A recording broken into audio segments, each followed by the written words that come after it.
চলো আজকে তোমাদের সাথে একটা রেসিপি শেয়ার করব।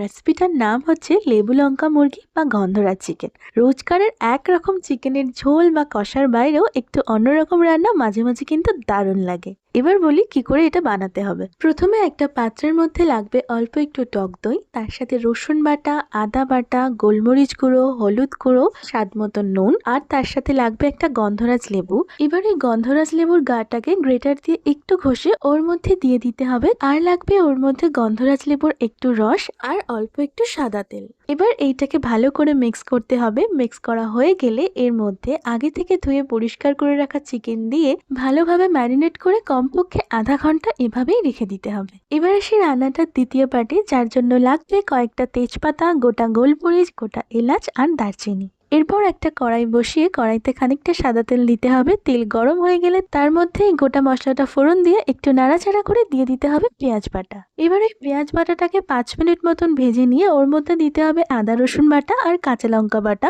এরপর আদা রসুনের কাঁচা গন্ধটা চলে গেলে ওর মধ্যে ধনে গুঁড়ো, গরম মশলা গুঁড়ো আর অল্প একটু জল দিয়ে ভালো করে মশলাটাকে কষিয়ে নিয়ে ওর মধ্যে আগে থেকে ম্যারিনেট করে রাখা শুধুমাত্র চিকেনের টুকরোগুলোকে দিয়ে ভালো করে কষিয়ে নিতে হবে মিনিট 5 জন্য। 5 মিনিট পর ওই চিকেনের মধ্যে আগে থেকে ম্যারিনেট করে রাখা মশলার সাথে একটু জল মিশিয়ে ওই জলটা দিয়ে ভালো করে নেড়ে চেড়ে চাপা দিয়ে দিতে হবে যতক্ষণ না চিকেনটা সিদ্ধ হচ্ছে। চিকেন সিদ্ধ হয়ে গেলে ওর মধ্যে স্বাদ মতো নুন, কয়েকটা গোটা কাঁচা লঙ্কা, তার সাথে স্বাদ মতো চিনি আর বাকি গন্ধরাজ লেবুটাকে ছোট ছোট টুকরো করে নিয়ে ওর মধ্যে কেটে ছড়িয়ে দিতে হবে। তার সাথে 2-3টে লেবু পাতাকে টুকরো করে দিয়ে দিতে হবে।